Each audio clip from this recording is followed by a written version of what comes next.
विशेष। देखो, जब संदर्भ प्रसंग व्याख्या वाला क्वेश्चन है या फिर लिखा रहे डायरेक्ट व्याख्या, तो संदर्भ में क्या समझते हो आप, क्या देना चाहिए? सर ये संदर्भ में समझ तो कहाँ से लिया गया है ये। हाँ, संदर्भ यहाँ पे हो जाता है रेफरेंस, कि लिया कहाँ से गया है, किस जगह से अवतरित है। तो जैसे कबीर दास वैसे तो पढ़े लिखे नहीं थे, लेकिन है कबीर हाँ। का। तो आप बताओगे जो संकलन किया है श्याम सुंदर दास ने किया है। तो आप बताओगे जैसे गुरु गोविंद, तो गुरु को अंग से लिया गया है, जिसका संकलन श्याम सुंदर दास ने किया है, कबीर में बता के संदर्भ करोगे एक दो लाइन में। ठीक है। प्रसंग में सर। प्रसंग में, प्रसंग से क्या समझते हो आप? सर इसको अच्छा से नहीं समझ पाया सर, संदर्भ समझ में आ जाता, प्रसंग भूल जाता हूँ, अच्छा समझ में नहीं आता है। प्रसंग का मतलब है कि जिस बारे में वार्ता हो रही है, तो आप उस चीज के बारे में बताओगे कि इस जगह पे जैसे गुरु गोविंद दो खड़े काके लागे पार, मतलब यहाँ पे प्रसंग चलेगा गुरु की महत्ता के बारे में वर्णन, या तो ये बताओगे या फिर ये बताओगे कि जब गुरु और ईश्वर या फिर गोविंद दोनों खड़े हैं, तो वहां पे क्या होता है, उस बारे में वार्ता चल रही है। मतलब ये जैसे भी सर तो आपको लगे। हाँ। इस सर तो ये तो व्याख्या में हो जाएगा ना सर, ऐसे जैसे बता रहे हैं सर। व्याख्या में थोड़ा और डीप होता है, कि कबीर दास कहते हैं कि जब एक इंसान थोड़ा मतलब जैसे गुरु गोविंद दो पढ़े काके लागे पार, मतलब एक इंसान संशय की स्थिति में है कि जहाँ गुरु और गोविंद दोनों लोग खड़े हुए हैं, और किसके पैर पहले छूना है, इस स्थिति में व्याख्या है, इस स्थिति में संशय है। तब गोविंद जो है बता देते हैं कि तुम अपने गुरु का पैर, तो व्याख्या थोड़ा और डिटेल्ड हो जाता है। देखो, जैसे अगर मेरी और आपकी बात हो रही है, ठीक है, तो प्रसंग में क्या होगा कि हमने आज डाउट पे बात किस। किया, ठीक हाँ वही सर, टॉपिक टॉपिक टॉपिक या डाउट कुछ है। भी नहीं। किस प्रसंग में बात किया, ये हो जाएगा। और जब व्याख्या करेंगे, तो उसके अंदर क्या प्रसंग था, क्या क्या बातें की, वो सब आ जाएगा।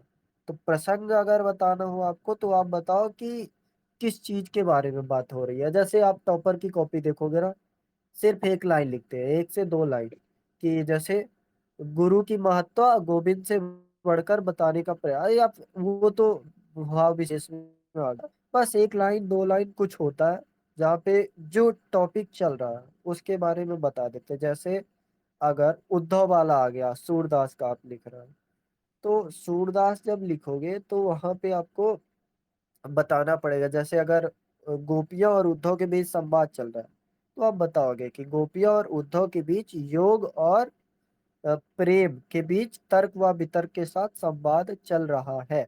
फिर व्याख्या में डिटेल दोगे कि क्या क्या क्या संवाद चल रहा है। तो समझ गए प्रसंग क्या होता है?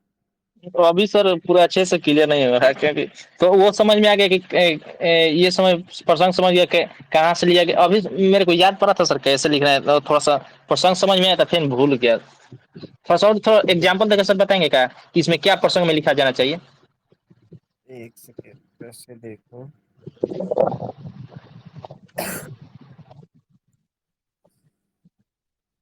तो ये वाला पीडीएफ खोलो जरा, देखो एक से इसमें बोलता हूँ। पहला वाला इसमें ये है, पीछे लागा जाई था लोक वेद का साथी, आगे ते सतगुरु मिलिया दीपक दिया हाथी। तो अब इसमें खुल गया पीडीएफ ना?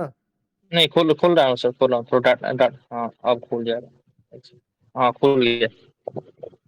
देखो, हाँ सर खुल पहला गया। पहला पद्यांश है, पूरा पूरा मैंने नहीं लिखा है पर समझना। पहला पद्यांश है, पीछे लागा जाई था लोक वेद के साथी, आगे ते सतगुरु मिलिया दीपक दिया हाथ। ठीक है, ये है पूरा पूरा पद्यांश। अब इसका संदर्भ प्रसंग सहित व्याख्या करना। तो संदर्भ आप क्या बताओगे? या तो बोलो कि प्रस्तुत भाव गर्भित सत्यांश, या फिर प्रस्तुत पद्यांश या फिर प्रस्तुत कबीर दास द्वारा प्रस्तुत पद्य। अब जो भी तरीका आपको अच्छा लगता है उस तरीके से बताओगे कि गुरु को अंग नामक खंड से लिया गया है। इसके रचयिता कुछ लोग मतलब आप टॉपर की कॉपी भी देखोगे थोड़ा तारीफ कर देते हैं। मतलब जैसे मान लो आपको अज्ञेय का बताना है तो आप क्या बताओगे कि फला फला मैं रचना बता जन जनवादी रचनाकार अज्ञेय। या फिर आपको नागार्जुन का बताना है तो जनवादी रचनाकार नागार्जुन। या फिर आपको जैसे कबीर का बताना है तो समाज सुधारक कबीर। एक हिंट दे देते हैं। और जैसे इसमें मैंने नहीं लिखा है आप चाहो तो लिख सकते हो कि जिसका संकलन श्याम सुंदर दास के कबीर ग्रंथावली में मिलता है। आवाज आ रही है ना? हाँ, आ रही है सर। हाँ तो आप संदर्भ ऐसे बता सकते हो मतलब जितना भी अच्छा होगा। ज्यादा ना तो बड़ा करना है, ना तो बिल्कुल सामान्य रहना कि प्रस्तुत गद्य या फिर प्रस्तुत पद्य कबीर दास द्वारा रचित। इतना भी आसान नहीं करना है। थोड़ा बता देना है कि क्या डिटेलिंग है कहाँ से रेफरेंस लिया गया है। अगर आपको कुछ याद है जैसे एक चीज मैं सोच रहा था। महाभोज आपने पढ़ा है? गोदान या महाभोज कुछ? गोदान पढ़ा है सर, वो खाली एथी वाला पढ़ा है, टेक्स्ट बुक वाला। हाँ गोदान पढ़ा है ना। तो इस साल शायद 2024 में या फिर 23 में एक क्वेश्चन था विपन्नता के इस अथाह सागर में। तो उसको पढ़ते ही समझ आ गया कि ये पहली लाइन से है या फिर जैसे ही शुरू होती है कहानी वहीं से है। तो आप रेफरेंस देते हुए बता सकते हो कि प्रस्तुत सारवर्भित गद्यांश प्रेमचंद द्वारा रचित महाकाव्यात्मक उपन्यास गोदान के पहले या दूसरे पृष्ठ। ऐसा अगर आपको याद है दिमाग में जैसे रेफरेंस जो इंसान देता है ना साहित्यिक परिचय अनिवार्य नहीं होता। बस एक लाइन लिख दे रहे हो जैसे प्रेमचंद है तो अगर देखो व्याख्या अगर जुड़ी हुई है कि दलित से संबंधित या फिर स्त्री से संबंधित तो आप वैसे एक तारीफ लिख सकते हो कि स्त्री रचना या फिर स्त्री विमर्श को आगे रखने वाले रचनाकार या फिर दलितों के मुंशी प्रेमचंद ने। ऐसी चीजें लिखी जा सकती है थोड़ा और सजाने के लिए। लेकिन बस इसका काम होगा सजाना, ना कि आपके उत्तर को बेहतर बनाना। क्योंकि सजाना अलग चीज होती है, उत्तर को बेहतर बनाना अलग चीज होती है। तो जब आप संदर्भ बनाने जाओ तो आप थोड़ा सोच लेना। जैसे कबीर में आपको बताना पड़ेगा कि ऐसा ऐसा है। बिहारी जो होगा तो वहां आपको बताना पड़ेगा कि बिहारी सतसई से लिया गया है या फिर जैसा भी आप बताओ। अगर आप यशपाल का लिख रहे हो तो वहां पे आप अगर साहित्यिक परिचय में उनका नाम मार्क्सवादी विचारक इतना लिख दो बस। मार्क्सवादी विचारक या फिर नारी चिंतक यशपाल तो ठीक है, प्लस पॉइंट है आपके लिए। अब आगे जब देखो पीछे लागा जाई था लोकवेद का साथी आगे ते सतगुरु मिलिया दीपक दिया हाथी। अब प्रसंग में हम क्या लिखेंगे? तो मैंने क्या लिखा इस पद्यांश में सतगुरु की कृपा का व्याख्यान करते हुए कहते हैं कि जैसे आपने बोला ना कि ये तो हम व्याख्या में लिखेंगे। तो मैंने भी रोक दिया कि हाँ ठीक है व्याख्या में लिख दिया। लिख देंगे कि क्या क्या हो रहा है। लेकिन अगर आप लिखना चाहो तो प्रसंग में बता सकते हो कि जो गुरु का महत्व है या फिर सतगुरु की कृपा है ये लोकाचार को दूर करने के लिए सतगुरु की कृपा के बारे में व्याख्यान करते हुए कहते हैं कि।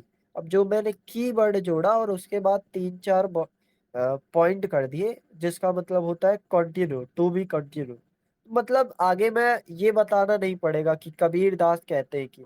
तो मैंने समय भी बचा लिया, शब्द भी बचा लिए और थोड़ा सा फ्लो भी दे दिया चीज को कि हाँ संदर्भ प्रसंग व्याख्या हो रही है पर साहित्य का अगर विद्यार्थी हो तो फ्लो बना रहना चाहिए। अब देखो यहाँ पे पढ़ना जैसे लाइन से पढ़ते इस पद्यांश में सदगुरु की कृपा का व्याख्यान करते हुए कहते हैं कि व्याख्या जैसे शुरू हुआ सामान्य लोगों की तरह। और अगर आप दूसरी जगह देखोगे तो लोग ऐसे करेंगे कि पद्यांश में कबीर व्याख्या करते हुए कहते हैं कि। आप देखो एक लाइन लिखना जरूरी होगा लेकिन अगर प्रसंग में ही आप थोड़ा हिंट दे के छोड़ोगे तो वहां पे आप समय भी बचा लोगे। और मतलब अपना अपना तरीका है। लोग लिखेंगे कबीर कहते हैं कि लोगों का लिखना जायज हो जाता है। लेकिन अगर हम थोड़ा बना लेंगे कि मैंने प्रसंग में ही थोड़ी सी हिंट दे दी कि व्याख्या करते हुए कबीर कहते हैं कि, अब म्यूट कर लो जो भी हो। तो अब यहाँ पे व्याख्या में हम ले जाएंगे। अब देखो व्याख्या में क्या लिख रहा हूँ। सामान्य लोगों की तरह सांसारिक और वैदिक परंपराओं का आंख बंद करके पीछा। अब पीछा जैसे होता है ना कि एक सदुक्कड़ी भाषा है, तो बहुत लोग पीछा को एक चीज समझ सकते हैं कि आदतन होगा। तो जिस भी वर्ड में आपको लगे कि थोड़ा दिक्कत होगी, जैसे आप नोट्स में भी देखते होंगे या फिर व्याख्या खंड में भी देखते होंगे, तो वहां पे एक सेक्शन होता है शब्दार्थ का। तो आपको जहां पे लगे कि थोड़ा शब्दार्थ दे देना चाहिए, जहां प्रतीक थोड़ा गहरा हो रहा है, हालांकि कबीर में उतना गहरा नहीं होगा, हालांकि है कबीर में भी गहरा है, मान लो तुलसी में उतना गहरा नहीं होगा, लेकिन जैसे असाध्य बीड़ा हो गया तो वहां पे और गहरा होगा। जैसे कबीर है तो रहस्यवाद भी है, दर्शन भी है। जैसे एक सवाल भी मैंने आज दिया था, किसी ने लिखा नहीं, हालांकि कल लिखना जरूर। तो वहां पे एक सवाल है कि कबीर का दर्शन और जीवन बोध, तो वहां पे आप जीवन बोध को थोड़ा डिफाइन करोगे। दर्शन तो एक गहरी चीज होती है, या फिर कहें कि साहित्यिक चीज होती है, उसको आप अवधारणा से समझ सकते हो। लेकिन जीवन बोध अनुभवों के आधार पर जिया जाता है। तो आप जिस भी शब्द पे आपको लगे कि आपको थोड़ा डिफाइन कर देना चाहिए, जैसे मैंने यहाँ पे किया दिया। दिया वर्ड जो है, इसको बता देना जरूरी है कि ज्ञान रूपी प्रदान किया, जिससे मार्ग, जो मार्ग अज्ञान रूपी है, प्रकाशवान हो गया। अब इसमें आप चाहो लाग लपेट करना चाहो तो और बढ़िया से डिफाइन कर सकते हो कि ये है। पर ठीक है, अगर जो व्याख्या है अच्छे से समझ आ रही है कि सामान्य लोगों की तरह सांसारिक और वैदिक परंपराओं का आंख बंद करके पीछा कर रहा था, परंतु आगे चलने पर सदगुरु मिले, उन्होंने दिया प्रदान किया, जिससे मार्ग प्रकाशवान होगा। अब इससे भी अधिक लिखना चाहो तो 3 लाइन और लिख सकते हो, लेकिन ज्यादा अगर जरूरत नहीं है तो कोशिश मत करना लिखने की। ठीक है। और एक चीज अभी मुझे समझ आती है, जैसे पहले मैं नहीं करता था, पर कुछ चीजें होती है जो अंडरलाइन कर देना थोड़ा जरूरी हो जाता है। जैसे दिया वर्ड है और अज्ञान रूपी जो मार्ग है, उसके प्रकाशवान होने की बात है, या फिर संसारिक और लोकाचार, कुछ टर्मिनोलॉजी मैंने यूज नहीं की, जैसे लोकाचार हो गया, वाह आडंबर हो गया। पढ़ के देखो, पीछे लागा जाई था लोक वेद के साथी, तो वो लोकाचार की बात बोल रहा है। तो लोकाचार कबीर अक्सर खंडन करते हैं, माया का कबीर खंडन करते हैं। अहम ब्रह्मास्मि कहना, वो सिर्फ ऐसा नहीं है कि आप घमंड के रूप में बोल दो अहम ब्रह्मास्मि। अहम ब्रह्मास्मि तभी हो पाएगा जब आपके अंदर से वो घमंड, आपके अंदर से वो माया का आवरण मिट जाएगा। अहम ब्रह्मास्मि बहुत बड़ी बात है।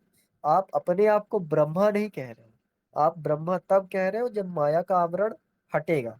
तो जैसे ही कोई भी ऐसी व्याख्या आती है, तो वहां पे आप ऐसी चीजें बता के थोड़ा व्याख्या को डिफाइन कर सकते हो कि ये है।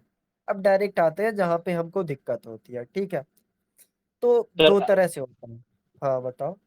सर जैसे विशेष में आपने सर बताया कि गुरु के बिना ज्ञान प्राप्त करना संभव नहीं है, तो सर हम्म। आपने यहाँ पर एग्जाम्पल दिया है, तो एग्जाम्पल सर देने पर, और ये लगभग 150 शब्दों में लिखना है, तो सर कुछ ज्यादा नहीं हो जाएगा? देखो, 150 शब्द में करना है वो तो ठीक है, आप गिन लो ना, ज्यादा नहीं है। मेरा जो आंसर है 150 शब्दों से कम ही होगा, आसपास होगा। तो वहां पे आप बस ये समझना होगा आपको कि जो चीजें जरूरी हैं वो आगे आ जाए, और अगर कुछ छूटे भी तो फिर 150 शब्दों के बाहर हो जाता है वो एडजस्ट। आप जैसे पहली बार लिखोगे तो नहीं होता एडजस्ट, सही बात है कि व्याख्या करने में आप लंबा कर देते हो। और अभी भी मैं दोबारा करूंगा ना, जैसे ये बहुत पहले का, तो अब मैं दोबारा करूंगा तो व्याख्या करने में लंबा होगा ही। तो वो चीजें आपको समझनी पड़ेगी। तो कैसे वर्ड लिमिट, हालांकि वर्ड लिमिट आपको समझ आ जाएगी जब आप टाइम के अंदर लिख रहे हो। आपके दिमाग में उतनी बातें भी नहीं आती कि आप उस चीज को बताओ। जितना पॉइंट टू पॉइंट है आप उनकी कॉपी देखो। जो क्या बोलते हैं, प्रदीप कुमार है 344 नंबर क्या, उनका व्याख्या देखो। जितना है बस उतना ही, लाग लपेट करने की कोई जरूरत नहीं, समझते हो। ना ही कोई सजाने वाली सजावट की परंपरा को तोड़ने वाले कबीर। मतलब इतना भी बढ़िया नहीं। आप बस बता दो श्याम सुंदर दास द्वारा रचित या श्याम सुंदर दास द्वारा संकलित, कबीर द्वारा रचित, और गुरु को अंग से है कि सुमिरन को अंग से है कि विरह को अंग से, इतना बता दो, परफेक्ट है। एक लाइन जोड़ दो समाज सुधारक कबीर, अगर अज्ञेय है या फिर अगर यशपाल है तो एक लाइन जोड़ दो कि मार्क्सवादी मार्क्सवादी यशपाल या जनवादी नागार्जुन। बस एक लाइन उनका साहित्यिक परिचय भी हो गया और बस बात खत्म हो गई।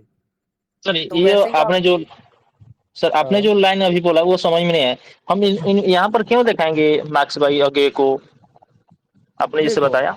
मार्क्सवादी यज्ञ है ना, जब हम किसी चीज की व्याख्या करने जाते हैं तो आप सोचो, ठीक है नहीं लिखना मार्क्सवादी यज्ञ, लेकिन मान लो कि मनु भंडारी की रचना है, ठीक है। अब मनु भंडारी की रचना है, नाम है महाभोज।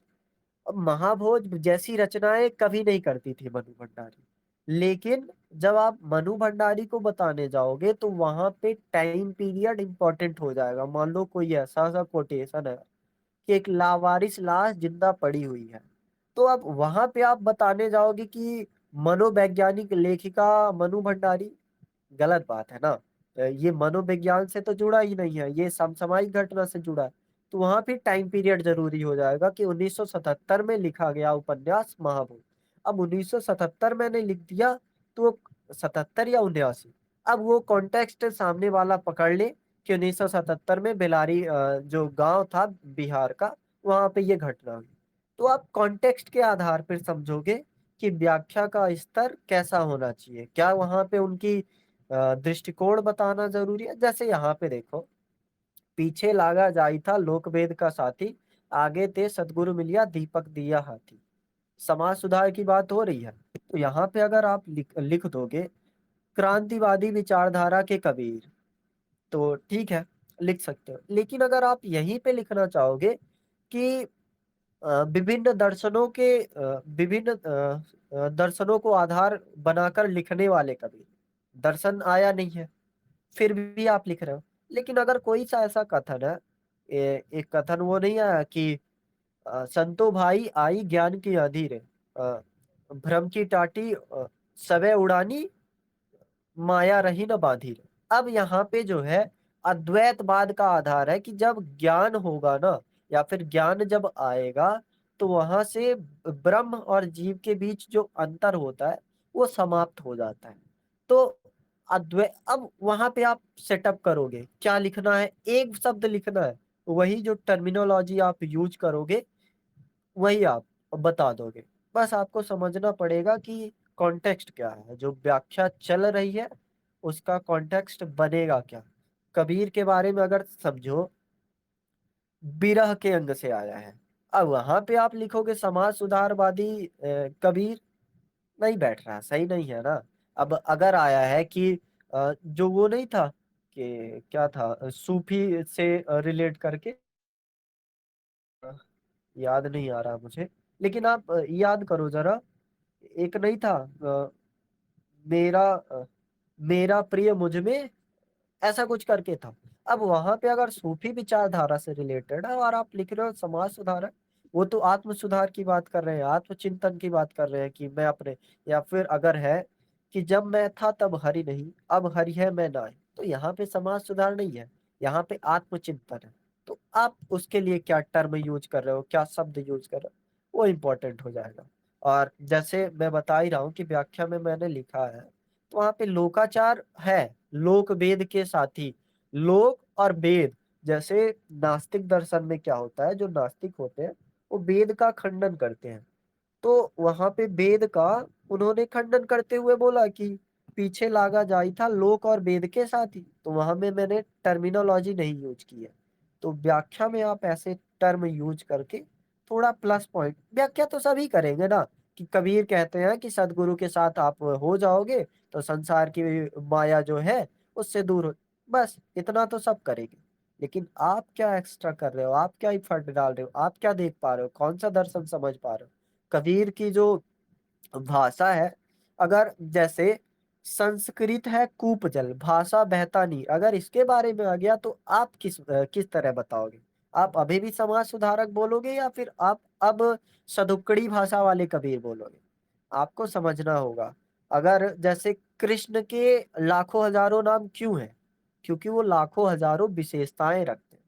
तो वही होता है कि एक व्याख्या करने में आप कम शब्दों में अधिक प्रभाव कैसे डाल पा रहे हो। अगर मन्नू भंडारी आपका बंटी व्याख्या कर रहे हो तो वहां पे बोलना पड़ेगा कि मनोवैज्ञानिक लेखिका, और फिर आप बाद में वही बनाओगे कि बाल मनोविज्ञान का सुंदर प्रस्तुतिकरण है। जो चीज आप आगे व्याख्या में चलेगी वही रिफरेंस बताना होता है। जैसे आप समझो कि अगर आप गोदान को डिफाइन कर रहे हो, अब गोदान को डिफाइन करते हुए आप आचार्य रामचंद्र शुक्ल का कोई कोटेशन लिख रहे हो, तो बात चल रही है ट्रेजेडी की, और आप बात बताने लगे कि जो प्रेमचंद है वो समाजवादी लेखक है। वो सब तो ठीक है, समाजवादी लेखक है जो भी है, आदर्शवादी गांधी, वो सब ठीक है। लेकिन बात यहाँ पे ट्रेजेडी की हो रही है, तो आपको वहीं पे टिक के रहना होगा। आप अलग आधार नहीं बनाओगे। आप जो है वही है। आपको अगला क्वेश्चन मिलेगा ना उसको करने के लिए कि हाँ इस बारे में आप बात बताओ।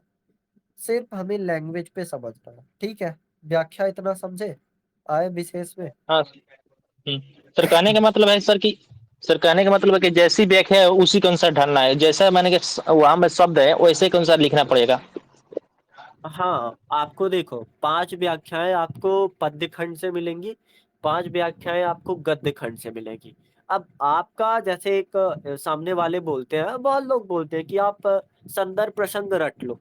क्यों भाई, मैं क्यों रट लूं संदर्भ प्रसंग? साहित्य का इंसान हूं अगर, तो थोड़ा तो दिमाग चलाना जरूरी है ना, कि क्या स्तर हो सकता है मेरे व्याख्या का। और अगर आप रटोगे तो ज्यादा लेट करोगे, अगर आपको समझ है कि कौन सी चीज है। तो आप जैसे अगर सोच लिए कि यहाँ पे गुरु के महत्व के बारे में है, तो जैसे आप गुरु को अंग सोचोगे वैसे ही आपके विशेष में आ जाएगा कि गुरु की महिमा थोड़ी बता देंगे और तुलना कर देंगे कि मैंने सुना था गुरु गोविंद दो खड़े एक कबीर की रचना। तो तुरंत आपके दिमाग में वो माइंड मैप बनता चला जाएगा। तो आप उस चीज को ध्यान में रखना, ठीक है?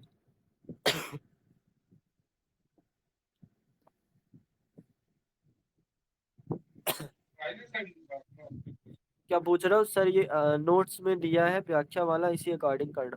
देखो, नोट्स में जो दिया है वो आपके लिए एक फायदे वाली बात है कि आपको समझ हो जाएगी क्वेश्चन की, कि ये क्वेश्चन है। जैसे अगर आ गया कि सदगुरु की महिमा अनंत, अनंत अनंत दिखावण हा, ऐसा कुछ करके है। तो वहां पे नोट्स में जितनी भी चीजें हैं वो आपके लिए एक कॉन्टेक्स्ट हो गया कि ये है। अब आप अपना दिमाग चलाओ।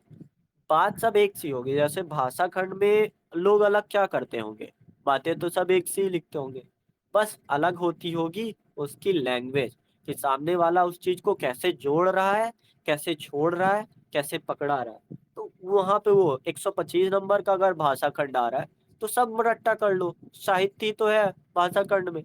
लेकिन नहीं, वहां पे अगर आप देखोगे तो वो कॉन्टेक्स्ट होता है, सिर्फ आप उसको आधार बनाओ और उस आधार को फिर अपने शब्दों में जोड़ो, जो आप साहित्य समझ रहे हो जिस तरह से, वैसा आधार। अब आते हैं डायरेक्ट हम विशेष पे कि विशेष कैसे हो सकता है। जैसे देखो, अ, विशेष आप उसमें लिखने जाओगे गद्य खंड में तो डायरेक्ट बोल देते हो विशेष। अब थोड़ा हमें सजाना भी तो होता है कि हाँ हम सजा लेते हैं। तो कुछ लोग लिखते हैं काव्य सौंदर्य, जैसे आप उनका देखोगे क्या बोलते हैं, प्रदीप कुमार का, शायद 2018 या और पहले बने थे। तो वो नहीं करते, भाव पक्ष कला पक्ष नहीं करते। लेकिन आप अगर जो नए हैं अर्पित कुमार का देखोगे, रवि सिहा का देखोगे, तो भाव पक्ष कला पक्ष करते हैं। और आप थोड़ा सा समझोगे कि जब आप पद्य खंड की व्याख्या कर रहे हो तो भाव पक्ष अलग चीज होती है, कला पक्ष अलग चीज होती है। क्योंकि काव्य में जो शिल्प है वो अलग स्तर पर होता है, और काव्य में जो भाव है वो अलग स्तर पर होता है। तो उसको आप समझाने के लिए थोड़ा अलग आधार बना सकते हो। एक तो सबसे बड़ा प्लस पॉइंट यहाँ पे ये हो जाता है कि आपको चीजें अधिक दिखने लगती हैं। केवल आप विशेष करके जाओगे तो 5-6 पॉइंट से आगे नहीं बढ़ सकते। लेकिन भाव पक्ष और कला पक्ष अलग अलग करोगे तो शायद अगर 2 पॉइंट या 3 पॉइंट भी भाव पक्ष में दिए और 4 पॉइंट भी आप कला पक्ष में दिए, तो दिखेगा कि आपने विशेष काफ़ी अच्छे से लिखा है।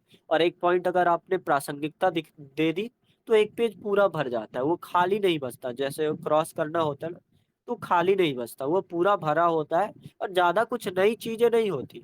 बस आप उसमें वही लिखते हो कि क्या आधार, जैसे कल मैंने एक वो भेजा था कॉन्टेक्स्ट, कि इस आधार पर आप लिख सकते हो। जैसे देखो, संदर्भ प्रसंग व्याख्या की बातें तो हमने कर ली। भाव पक्ष में सबसे आगे आप रखो कि जो प्रसंग में भाव है, उस भावार्थ को आप कैसे समझा पा रहे हो। जैसे इसमें देखो मैंने क्या लिखा है कि गुरु के बिना ज्ञान प्राप्त करना संभव नहीं है। कबीर ने इस कबीर ने तो ईश्वर से बड़ा गुरु को बताया, ठीक है, लेकिन ये सीधा सीधा गलत है। क्यों गलत है? क्योंकि ज्ञान प्राप्त करने की बात इस कोट में हुई नहीं है। पीछे लागा जाइता लोक वेद के साथी, आगे ते सतगुरु मिलिया दीपक दिया हाथी। कबीर यहाँ पे ये बता रहे हैं कि जो लोकाचार है या फिर वेद है, इसके जो तुम पीछे लगे हो, अगर उससे दूर जाना है, प्रकाश लेना है, तो वहां पे आपको गुरु की आवश्यकता पड़ेगी। तो ज्ञान और लोक वेद दोनों अलग चीज है। मतलब हालांकि मैच करना चाहोगे तो हो जाएगा। तो आपको, जैसे मैं देखो प्रसंग में जब मैंने क्लियर नहीं किया, इसीलिए मैं बोलता हूँ, मैं अपनी कमी बता रहा हूँ, इसीलिए मैं बोलता हूँ कि जब आप प्रसंग में सॉलिड होगे या संदर्भ में सॉलिड होगे, तो आप भाव पक्ष में भी सॉलिड होगे। वहां पे फिर आप बताओगे कि गुरु के बिना लोक और वेद के जो आवरण है या फिर माया रूपी आवरण है, इससे दूर होना बहुत ही मुश्किल है। कबीर ने अब फिर मैं तुलना अगर करूंगा तो मैं कबीर का दूसरा दूंगा कि सदगुरु की महिमा अनंत, अनंत दिखावन हार। मैं इससे तुलना कर दूंगा। अब मुझे समझ आ गया कि जो गुरु है उनकी असंख्य महिमाएं हैं और असंख्य तरीके से वो मेरे अंदर के जो लोकाचार है उनको दूर कर सकते हैं। तो आप समझो कि प्रसंग का महत्व आपके भाव पक्ष में कितना इंपॉर्टेंट हो जाएगा। और जब आप आज लिख रहे हो और आज के बाद 3 महीने बाद लिख रहे हो, तो आपको वो कमियां दिखने लगेंगी कि हाँ ये कमी है। और सबसे बड़ी जरूरत होती है आंसर राइटिंग के एक पूरे दौर में कि आपको अपने आंसर की कमियां दिखनी चाहिए। आप खुद ही सोचो, पीछे लागा जाई था लोक वेद के साथी, आगे ते सतगुरु मिलिया दीपक दिया। ज्ञान की बात कभी नहीं है। और ये वाला जरूर फिट हो जाएगा, गुरु गोविंद दो खड़े काके लागे पाँव, मतलब गुरु ईश्वर से भी बड़ा है। मतलब जो वेद है, वेद को अगर आप ईश्वर मानते हो, आस्तिक जो होते हैं, भारतीय इतिहास, भारतीय साहित्य में या फिर भारत में 6 खंड दर्शन है जो आस्तिक दर्शन माने जाते हैं, तो उसमें वेद के महत्व को स्वीकारते हैं। तो अगर आप वेद का खंडन करना चाहते हो तो ईश्वर को गुरु से छोटा बता रहे हो, तो थोड़ा थोड़ा हो जाएगा अगर आप शब्दों के सहारे एडजस्ट कर पा रहे हो। तो उस चीज को आपको समझना होगा कि जो प्रसंग है भावार्थ में वही आए, उससे विपरीत अगर भावार्थ जाएगा तो आपको दिक्कत हो सकती है कि आपने प्रसंग तो अलग बताया, भाव अलग बता रहे हो। तो सामने वाला परीक्षक है, वो हम लोगों जैसे नहीं है। उसने अपनी ना सिर्फ कॉपियां लिखी होंगी, देखी होंगी, बल्कि गलतियों पर रिसर्च की होगी। वो पीएचडी तभी करते हैं जब किसी एक चीज पर रिसर्च करते हैं, तो उनको वो छोटी छोटी गलतियां बहुत जल्दी से दिखती हैं। तो उस चीज के बारे में आप सोचना कि जो प्रसंग है भावार्थ वही आना चाहिए, उससे विपरीत अगर भावार्थ गया तो समझो कि अब यहाँ पे दिक्कत हो। ठीक है, पहला समझे? हेलो। हाँ सर। हाँ, अब दूसरी चीज इसमें क्या लिखी है मैंने, अगर तुलना कर पा रहे हो तो तुलना लिख दो। सही बात है कि अगर आप तुलना कर पा रहे हो तो तुलना बता देना। आप टॉपर की कॉपी देख लो या फिर आप नोट्स देख लो, तुलना वहां पे करना एक अच्छी चीज मानी जाती है। जैसे बिहारी है या फिर जैसे अज्ञे का कोई काव्य होगा, या फिर आप समझ लो कोई कहानी से आ रहा है, कहानी है चीफ की दावत, और आप तुलना कर पा रहे हो बूढ़ी काकी से, तो तुलना कर दो। एक लाइन ही तो है कि ऐसी चीजें जो नई कहानियों में दिखती है, पुरानी कहानियों में इनका जड़ बनने लगा था, बस एक तुलना हो गई। तो आप तुलना कर सकते हो, चाहे आप ये बता दो कि सदगुरु की महिमा अनंत, अनंत दिखावन हार, या फिर आप बता दो गुरु गोविंद दो खड़े बलिहारी गुरु आपने गोविंद दियो बताए। अब दूसरी बात, टर्मिनोलॉजी आप यूज करो कि कौन सी चीज जो विशेष तौर पर भाव में आ रही है। जैसे लोकाचार, कर्मकांड, यहाँ पे मैंने क्या नहीं लिखा है, अब बताओ जरा। पीडीएफ खोला है ना, यहाँ पे मैंने क्या नहीं लिखा है। लोक वेद का साथी, तो लोकाचार तो मैंने लिख दिया, कर्मकांड अलग से अपने से जोड़ दिया, लेकिन मैंने वेद की अप्रासंगिकता नहीं बताई। तो मुझे बताना चाहिए था कि जो वेद है, देखो तीसरी चीज होती है, जिस अर्थ को खारिज करना है या बढ़ावा देना है उसकी आप सफलता को दिखाओ। और अक्सर व्याख्या में आप देखोगे एक मैं लिख सकता था इसमें सफलता या विफलता को दिखाओ, लेकिन कोई भी व्याख्या जो होती है ना, वो विफलता बहुत कम ही होती है, वहां पे सफल ही हो जाता है लेखक। नहीं तो अगर सफल नहीं होगा वहां पे अधिक विवाद होंगे। जैसे आप सोच के देखो कि नारी के गुण 3 है, अवगुण 60,000। यहाँ पे क्या कभी जीवन में, मतलब एक चैलेंज ही कर देते हैं, कभी ऐसा यूपीएससी पूछ सकता है कि ढोल गवार शुद्ध पशुनारी सकल ताड़ना की यूपीएससी कभी नहीं पूछ सकता। तो हमें विफलता आधार ही नहीं लेना है, हमेशा देखना है कि उस, हालांकि ठीक है सोच सकते हो एक आधार बन सकता है, लेकिन यूपीएससी ऐसा पूछेगा ही नहीं, आधार बनाएगा ही नहीं। जहां पे विवाद होगा वो आधार बनने ही नहीं वाला है। और हालांकि बनेगा भी तो वो एक रचनाकार की विशेषता ही होती है। वैसे आप देखोगे ना, रामविलास शर्मा उस चीज को बताते हैं कि जो नारी के 8 अवगुण बताए गए हैं तो वो रावण कहता है। और किसी भी रचनाकार को अ, थोड़ा तो एडवांटेज होनी चाहिए ना कि वो दिखाए कि खलनायक कितना बुरा होता है, नायक कितना अच्छा होता है। खलनायक ने नारी के 8 अवगुणों को गिनाया है या फिर नारी की परतंत्रता को सिद्ध किया। तो वो चीजें उन्होंने बताई है। रामविलास शर्मा का आप पढ़ोगे जो निबंध है, काफी स्पष्ट तरीके पे प्रस्तुत होगा कि हाँ इस स्तर पर ये बातें समझी जा सकती है। तो आप हमेशा जब देखोगे तो वही करना है कि जिस अर्थ को खारिज किया गया हो, यहाँ पे लोक और वेद को खारिज किया गया, कर्मकांड मैंने जोड़ दिया तो वो मेरा हो गया कि मैं लाग लपेट कर रहा हूँ। लेकिन जो है कम से कम उसको जोड़ना, खारिज किया गया अगर बढ़ावा दिया, किस चीज को बढ़ावा दिया, गुरु के महत्व को, गुरु की महिमा को, तो उस चीज को आपको भाव पक्ष में गिनाना पड़ेगा कि लोकचार, कर्मकांड, वेद को निरर्थक या फिर अप्रासंगिक बताने का प्रयास सफल तौर पर किया गया है। और अगली चीज आप बताओगे ज्ञान की महत्ता मैंने लिखा है। तो यहाँ पे आप बताओ ज्ञान की महत्ता लिखना जरूरी था या गुरु की महत्ता लिखना जरूरी था, सोच के बताओ।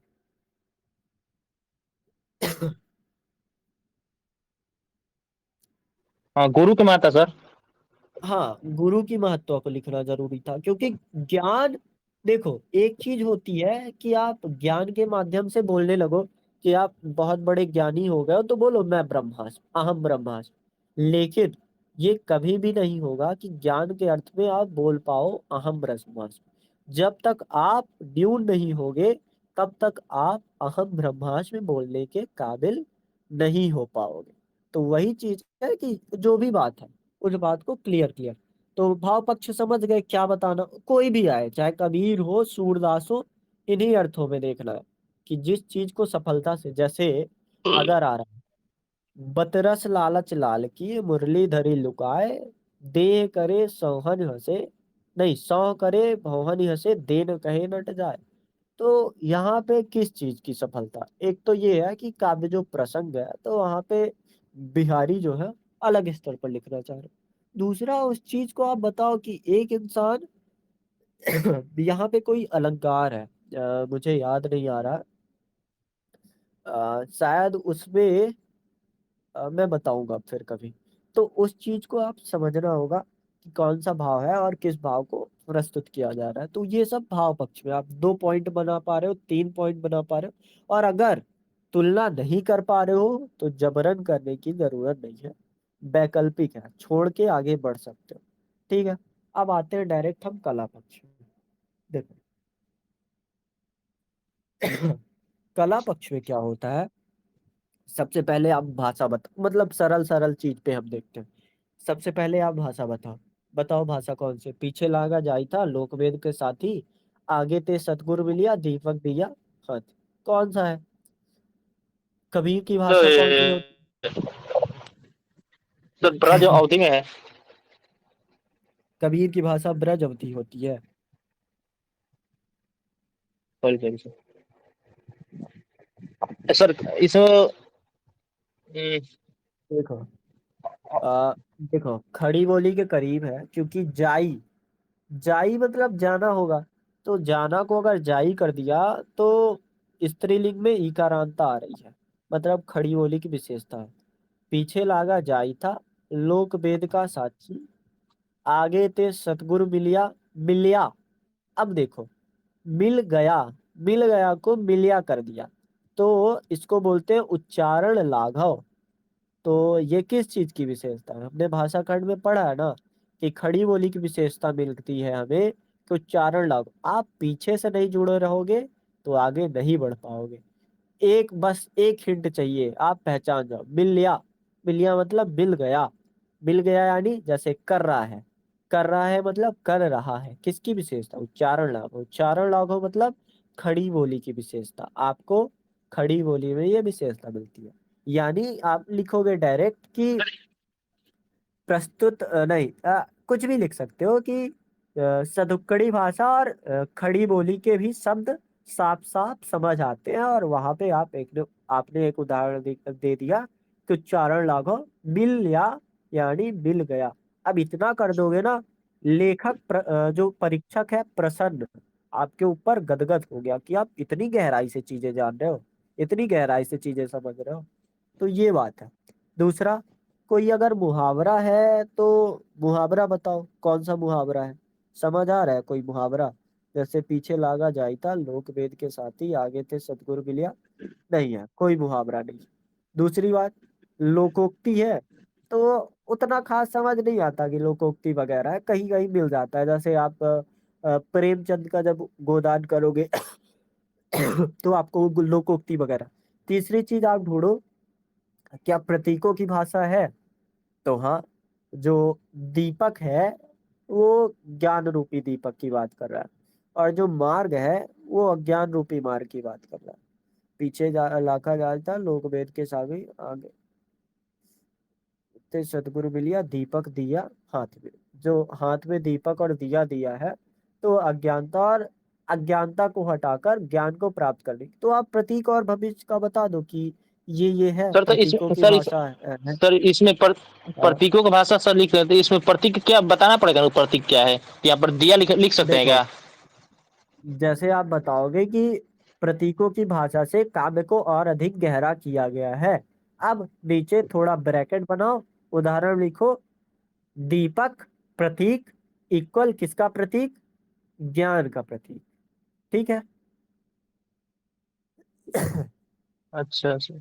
अ- अब देखो, अगली चीज होती है शैली। अगर आप शैली पहचान पा रहे हो तो आप बताओ कौन सी शैली। एक तो शैली इनकी उपदेशात्मक शैली होती है, और दूसरी होती है अभिव्यंजनात्मक शैली। मतलब बड़ी से बड़ी बातों को छोटे से छोटे स्तर पर अगर आप बता पा रहे हो तो उसको अभिव्यंजनात्मक शैली कहा जा सकता है। कि अभिव्यंजना उस चीज को, तो आप बता दो कि चाहे उपदेशात्मक के उपदेश दे रहे हैं कि लोक वेद का साथी, या फिर आप बता दो कि अभिव्यंजनात्मक शैली। अगर आपको पता है, नहीं पता तो वैकल्पिक ही होने वाला है।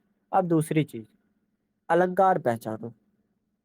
पीछे लागा जाई था लोक वेद का साथी, अनुप, आगे ते सतगुरु मिलिया अनुप्रास सर। दीपक दिया। अनुप्रास अलंकार है। लेकिन अनुप्रास अलंकार के भी बहुत से वर्ण होते हैं। जैसे एक होता है वृत्यानुप्रास, एक होता है छेकानुप्रास, एक होता है पुनरुक्ति प्रकाश अलंकार। तो देखो, वृत्यानुप्रास में क्या होता है कि जैसे एक शब्द है वो बार बार मिल रहा है। जैसे दीपक दिया। चारु चंद, जैसे बताओ, चारु चंद की चंचल किरणें खेल रही है जल तल में। चारु चंद की चंचल, चा चा चा, अगर वो दो से अधिक बार आया तो कौन सा अलंकार होगा? वृत्य हो रहा है, अभी तो सर किसी चीज बताया की गया। वृत्ति हो रही है। हाँ। हाँ, तो वहां पे वो वृत्यानुप्रास होगा। लेकिन अगर 2 बार आ रहा है, जैसे दीपक दिया, तो दा वर्ड और दा, दीपक में भी दा है और दिया में भी दा है। तो दा वर्ड अगर 2 बार आ रहा है तो 6 का अनुप्रास हो जाएगा। तो वहां पे आप बता दो कि प्रस्तुत पद्यांश में 6 का सर अनुप्रास की व्यंजना हुई है, और ब्रैकेट में बता दो दीपक दिया, दा वर्ड दा वर्ड। पूछो। सर तो इसमें सर हमको मान लीजिए कि हमको पता है खाली अनुप्रास अलंकार है, पूरा गहराई से नहीं पता, तो हम यहाँ पर सर लिख देंगे यहाँ पर अनुप्रास अलंकार का प्रयोग किया गया है, वहां पर दीपक दिया लिख सकते हैं। हाँ, आप कर सकते हो। अनुप्रास अलंकार का भी यही होता है कि शब्दों की आवृत्ति बार बार हो जाए, या फिर अक्षरों की आवृत्ति बार बार हो जाए। जैसे पीपर पात सरिस मंडोला, जैसे पा और पा, पेपर पात, बता दो अनुप्रास। लेकिन अब तो पता चल गया ना कि अगर 2 बार आएगा तो 6 का अनुप्रास, और अगर 3 बार, 2 से अधिक बार आएगा तो वृत्त्यानुप्रास। क्या दिक्कत है? हाँ सर। ठीक है। सर तो ये तो, हाँ सर, इसमें मैंने कहने का मतलब है कि काला पक्ष में तो बहुत ही सर लिखा जाएगा, फिर कौन सा अलंकार है, कौन सा फिर बोली कौन सी है, फिर बता दिया जाएगा कि कौन सी रस कौन सा है। हाँ, रस कौन सा है। जैसे अब देखो, एक चीज होता है शब्द शक्ति। शब्द शक्ति का मैं एक लेक्चर बना दूंगा 10-15 मिनट का। अभिधा, व्यंजना और लक्षणा। तो अभिधा जो होगा, जो है वो है। मतलब अगर मैं बोलूं कि मैं बाजार जा रहा हूं, मतलब मैं बाजार जाऊंगा। ठीक है, साफ साफ बात। लक्षणा में किसी चीज को लक्षण करके बात की जा रही है। मतलब दीपक और दिया दूंगा तो आप अज्ञान रूपी मार्ग से निकल पाओगे। मतलब लक्षण किया जा रहा है कि जो है उसको लक्षण करके आपको दिखाने का प्रयास। जैसे अगर आप देखो, थोड़ा अगर गद्य में, तो अगर आपको बताना है भ्रष्टाचार, आप बोलो कि एक इंसान महंगी गिलास लिए हुए भ्रष्टाचार की बात कर रहा है, तो आप बता सकते हो कि यहाँ पे लक्षण किया गया है। महंगी गिलास किसका प्रतीक है? भ्रष्टाचार का। और तीसरी चीज होती है व्यंजना। व्यंजना में जो नहीं होता उसके विपरीत अर्थ आता है। या फिर जैसे मैं बोलूं कि कुछ कुछ भी समझ लो कि घनश्याम, घनश्याम एक तो अर्थ हो गया कि एक लड़का है, दूसरा अर्थ हो गया कि काले बादल। मतलब उस कुछ, आप थोड़ा गहरे से समझो कि व्यंजना जो होता है बिल्कुल अभिधा के विपरीत होगा। अभिधा का सामान्य अर्थ आएगा तो वही व्यंजना का विपरीत अर्थ आएगा। तो यहाँ पे आप देखो दीपक और दिया लक्षण करते हुए लिखे गए। नहीं भी लिखना चाहते हैं तो कोई दिक्कत नहीं है, आप मत बताओ कि कौन सी शब्द शक्ति है। बट अगर लिखना चाहते हो तो आप बता सकते हो कि ये शब्द शक्ति है।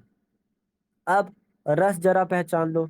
पीछे लागा जाई था लोक वेद के साथी, आगे थे सतगुरु मिलिया, दीपक दिया हाथी। तो यहाँ पे साफ साफ समझ आ रहा है कि कौन सा, या तो भक्ति रस हो सकता है, और या तो नहीं, नहीं समझ आ रहा है मुझे कौन सा रस है। तो रस भी वैकल्पिक रख सकते हो। जब जैसे आप देखो बिहारी वगैरह में साफ साफ समझ आएगा कि श्रृंगार रस है। तुलसीदास में साफ समझ आएगा कि शांत रस है। आप देखोगे कि जो जायसी है, तो कहीं पे जब नागमती वियोग है तो वियोग रस के साथ करुण रस भी है, कि वियोग रस करुण रस में बदल गया। तो यही चीजें हैं कि आप उस रस को पहचानोगे। यहाँ तो नहीं समझ आ रहा है। भक्ति रस एक समझ आ रहा है कि गुरु की महत्ता जो है वह भक्ति के करीब हो रही है, तो भक्ति रस होना चाहिए। तो आप बता सकते हो। छंद, तो यही दोहा छंद में लिखते थे कबीर। तो दोहा बताना चाहो तो बता सकते हो। अगर आप गिन सकते हो, पहचान रहे हो, तो आप बता सकते हो कि ये छंद है। नहीं पहचान रहे हो तो फिर जबरदस्ती नहीं है लिखना। अब प्रासंगिकता में देखो, अगर वर्तमान समय में आप देखो तो माया है, लोक वेद, लोकाचार और वेद। वेद में ये लिखा गया है या फिर वेद में ये नहीं लिखा गया है। आप लोकाचार की बात करते हो कि समाज क्या कहेगा, अगर आप ऐसा कर दोगे तब क्या होगा, समाज तो आप पे उंगली उठाएगा। तो इस चीज के पीछे हम चिपके हुए हैं। और इस चीज से अगर हमें दूर निकलना है तो दूर कौन निकालेगा? गुरु निकालेगा दूर। और दूर कैसे निकालेगा? ज्ञान रूपी दिया देकर। तो जो भी है, ज्ञान का महत्व अगर सिद्ध कर रहे हैं गुरु, तो वो बता सकते हो प्रासंगिकता में। तो ऐसे करना होता है व्याख्या। समझे या फिर और थोड़ा बताऊं? ये समझ में गया सर ये वाला। हाँ तो बताओ कहाँ देखिए पे। सर रस हाँ, का व्यंजन आया अभी, देखो देखिए ना सर, बहुत अच्छा सर। ये नहीं वो खुल नहीं रहा सर, है कल इसको लिखवाया था चैट जीपीटी से, देखिए ना सर रस का। ये उसमें है नहीं खुल शायद। रहा है नहीं खुल रहा है। HTML पे है ना, नहीं खुल रहा है। सर, अभी भेजो। स्क्रीनशॉट भेज अच्छा दीजिए। सर, ये बहुत ज्यादा 3-4 पेज गया सर, रुके भेजता हूँ सर। तो सर, तो ठीक है, इसको तो तब आराम से लिखा समझ जा आ सकता है, जाएगा। थोड़ा सा मेहनत इसमें किया जाए तो थोड़ा सा। अब देखो, इसमें अगर आप काम कर हाँ सर, लोगे समझ में। थोड़ा, तो आप सिर्फ कभी नहीं, कोई भी हो, बस उसका आप भावार्थ आपको पता हो कि भाव ये निकल रहा है, तो फिर आप गहरे से कर सकते हो। 10 नंबर में 6, 6.5 नंबर कहीं नहीं गए आपके। ठीक है फिर।